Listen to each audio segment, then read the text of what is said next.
Dengan membawa sejumlah barang bukti, sejumlah masyarakat yang mengatasnamakan pecinta Kiai Nusantara Kamis sore mendatangi gedung Bareskrim Mabes Polri. Kedatangan mereka untuk melaporkan Ketua Umum Partai Persatuan Pembangunan yang juga Menteri Perencanaan Pembangunan Nasional Suharso Manoarfa terkait pernyataannya tentang amplop untuk Kiai yang dianggap menyinggung para Kiai.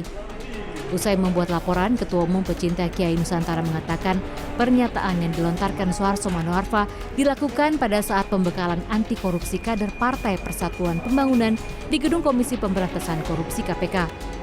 Pihaknya menyerahkan kasus pidana ini kepada penyidik Bareskrim Mabes Polri sehingga diharapkan bisa diproses sesuai hukum yang berlaku. Suharso Manoarfa dianggap melanggar pasal 156A Kitab Undang-Undang Hukum Pidana tentang menyatakan kebencian atau penghinaan terhadap suatu agama atau golongan di muka umum. Santri dan yang terkumpul dalam PJ Nusantara atau pecinta Kiai Nusantara merasa tersinggung, dan terhina dengan pernyataan Bapak Suharso. Di lain pihak, Ketua Umum Partai Persatuan Pembangunan Suharso Manoarfa mengklaim tidak ada konflik di internal P3, walau dirinya diminta mundur oleh 3 pimpinan majelis di P3. Menurut Suharso, permintaan mundur tersebut hanya kesalahpahaman atas pernyataan soal amplop Kiai di acara KPK beberapa waktu lalu. Suharso menilai videonya saat berpidato telah dipotong sehingga pernyataan yang ia sampaikan keluar dari konteks dan kemudian diviralkan. Ia menyebut hal itu tidak adil. Sebab secara keseluruhan, pidato yang ia sampaikan memiliki konteks edukasi membangun budaya anti korupsi. Menurut Suharso, ia sudah menjelaskan dan meminta maaf secara internal partai soal pernyataan amplop Kiai. Sebuah kesalahpahaman saja. Tadi langkah-langkah yang dipersiapkan, Pak, apa ya, Pak?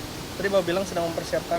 Ya, saya sedang lihat saja. Kalau itu merugikan merugikan elektoral P3, kemudian dibawa ke semakin tidak benar, saya kira ya perlu ada kejelasan. Tapi sudah ada komunikasi, Pak, dengan internal, Pak? Oh ya, kalau secara internal sudah dijelaskan di dalam beberapa kesempatan. Saya juga bahkan sudah menyatakan permohonan maaf saya. Mungkin cara memberi contohnya nggak pas, ya kan? Tetapi meskipun saya memberikan contoh yang tidak pas, tolong itu dilihat dalam konteksnya. Jangan out of context sehingga menjadi beda. Sebelumnya, 3 anggota pimpinan Majelis DPP P3 mendesak Suharso mundur dari jabatan Ketum P3 akibat pernyataan amplop Kiai yang berujung pada laporan polisi. Dikutip dari cnnindonesia.com, desakan mundur itu disampaikan lewat surat yang berisi tanda tangan Ketua Majelis Syariah DPP P3 Mustafa Akil Siraj, Ketua Majelis Pertimbangan DPP P3 Muhammad Mardiono, serta Ketua Majelis Kehormatan DPP P3 Zarkasih Nur pada Senin 22 Agustus lalu. 4 pertimbangan permintaan mundur adalah kegaduhan di internal P3, berbagai demonstrasi yang berlanjut, pemberitaan terkait persoalan rumah tangga pribadi Suharso menjadi beban moral P3 sebagai partai Islam.